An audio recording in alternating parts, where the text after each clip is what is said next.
అల్లూరి సీతారామరాజు జిల్లా పాడేరు నియోజకవర్గం చింతపల్లి మండలం తమ్మెంగుల గ్రామ పంచాయతీలో 43.60 లక్షల రూపాయల వ్యయంతో నిర్మించిన నూతన సచివాలయ భవనాన్ని ఎమ్మెల్యే మత్స్యరస విశ్వేశ్వరరాజు ప్రారంభించారు.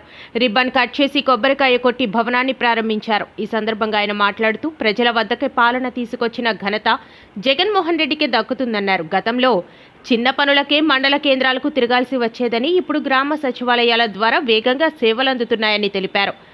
తమ్మెంగుల వంటి మారుమూల ప్రాంతాలకు రోడ్లు, అభివృద్ధి పనులు జరిగాయని పేర్కొన్నారు. కార్యక్రమంలో ప్రజాప్రతినిధులు, అధికారులు, పార్టీ నాయకులు పాల్గొన్నారు.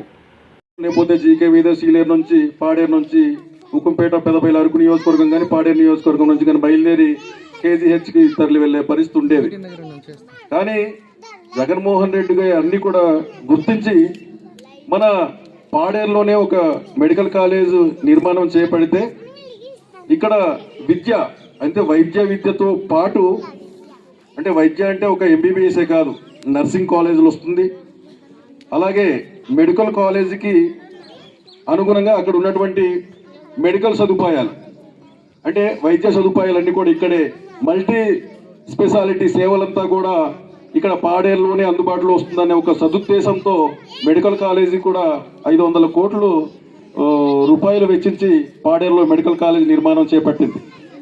అయితే ఇప్పుడు పాడేరులో ఉన్నటువంటి మెడికల్ కాలేజీ అంటే క్లాసులు అయితే జరుగుతున్నాయి కానీ అక్కడ వైద్య సేవలు ఇంకా ప్రారంభం కాలేదు. ఆ వైద్య సేవలు ప్రారంభం అయితే మనం అందరూ కూడా విశాఖపట్నమో లేదంటే నర్సీపట్నమో వెళ్ళాల్సినటువంటి పరిస్థితులు ఉండదు. మనం అందరూ కూడా పాడేరు మెడికల్ కాలేజీలోనే ఈ వైద్యం అంతా కూడా చేసే పరిస్థితులు, ఆపరేషన్ అంతా కూడా అక్కడే చేసే పరిస్థితులు వస్తుందని చెప్పేసి కూడా మిమ్మల్ని తెలియజేస్తున్నాను. అయితే మన వైఎస్ఆర్ కాంగ్రెస్ పార్టీ హయాంలో వచ్చినటువంటి మెడికల్ కాలేజీ మనం అంతా కూడా చూస్తున్నాం. మీరందరూ కూడా సంతకాలు పెట్టి పంపించారు.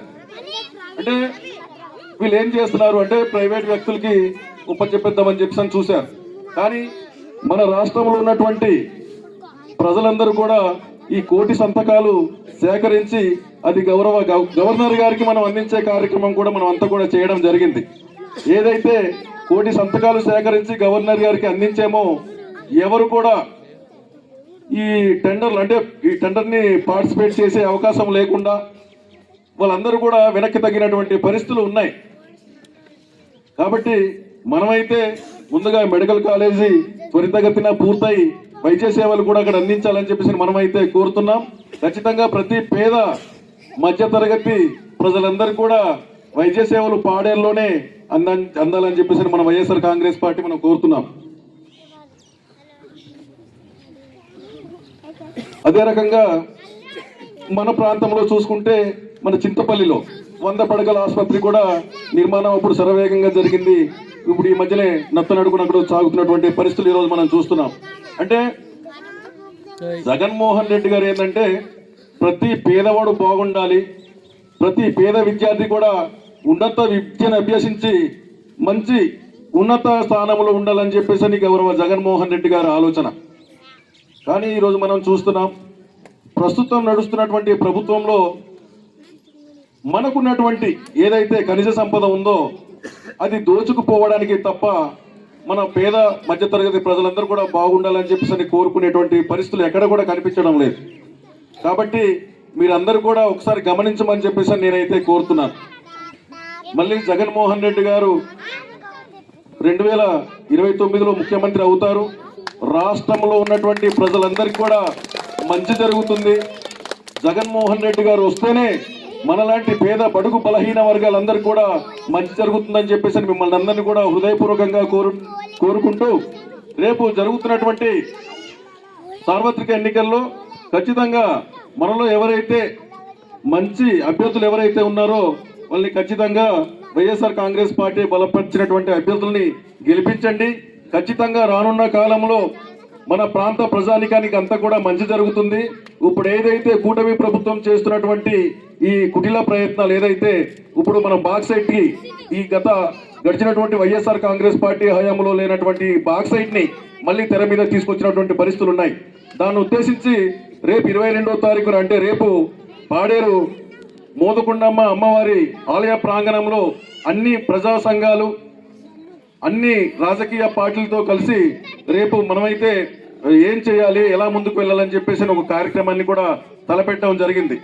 కాబట్టి మీరందరూ కూడా అన్ని ప్రజా సంఘాలతో కలిసి చేస్తున్నటువంటి నమస్కారం. ఈరోజు అల్లూరు సీతారామరాజు జిల్లా పాడేరు నియోజకవర్గం చింతపల్లి మండలం తమ్మెంగుల పంచాయతీలు ఈరోజు సచివాలయం ప్రారంభోత్సవానికి ఈరోజు ఇక్కడ రావడం జరిగింది.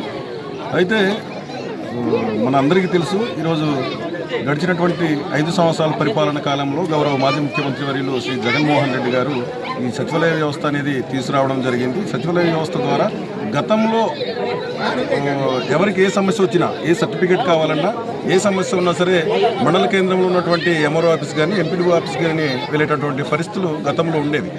కానీ ఇప్పుడు జగన్మోహన్ రెడ్డి గారు అధికారంలోకి వచ్చిన తర్వాత ఈ సచివాలయ వ్యవస్థ తీసుకొచ్చి అన్ని డిపార్ట్మెంట్లను కూడా ఒకే చోట ఇక్కడ చేర్చి ఏ సర్టిఫికేట్ కావాలన్నా, ఏ సమస్య ఉన్నా సరే ఇక్కడే సత్వర పరిష్కారం చూపించే విధంగా ఈ సచివాలయ వ్యవస్థ తీసుకురావడం జరిగింది.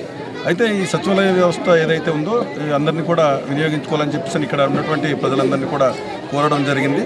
అయితే ఇక్కడ ఉన్నటువంటి స్థానికంగా ఉన్నటువంటి ఇక్కడ ప్రజలందరూ కూడా ఇక్కడ తమ్మెంగుల పంచాయతీ నుంచి చాలామంది ప్రజలు వచ్చేసి ఆనందం వ్యక్తం చేయడం జరిగింది.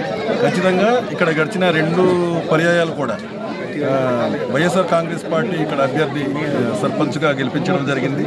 రేపు రానున్నటువంటి స్థానిక సంస్థల ఎన్నికల్లో కూడా ఖచ్చితంగా సత్తా చాటుతామని చెప్పేసి ఇక్కడ ఉన్నటువంటి ప్రజలందరూ కూడా చెప్పడం జరుగుతుంది.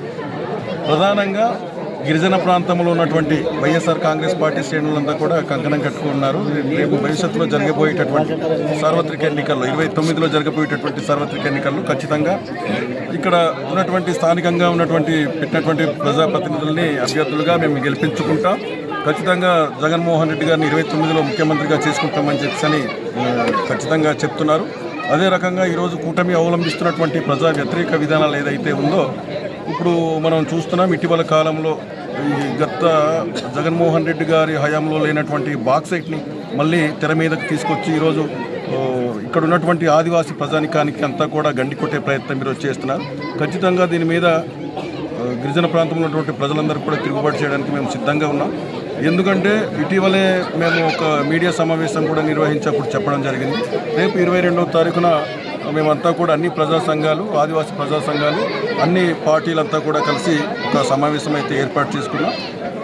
మీరు చేస్తున్నటువంటి అవలంబిస్తున్నటువంటి ప్రజా వ్యతిరేక విధానాల మీద మేము సమావేశం ఏర్పాటు చేసుకుని మేము ఏ రకంగా ముందుకు వెళ్ళాలి, మా కార్యాచరణ ఏంటన్నది రేపు మేము తెలియజేయబోతున్నాం. ఖచ్చితంగా ఇప్పుడు ఈ కూటమి ప్రభుత్వం ఈరోజు రాష్ట్రంలో ఉన్నటువంటి పేద మధ్యతరగతి ప్రజలందరికీ కూడా ఏ రకంగా మోసం చేస్తుందో రాష్ట్ర ప్రజలందరూ కూడా ఈ 19 నెలల కాలంలోనే పూర్తిగా అర్థమైపోయింది.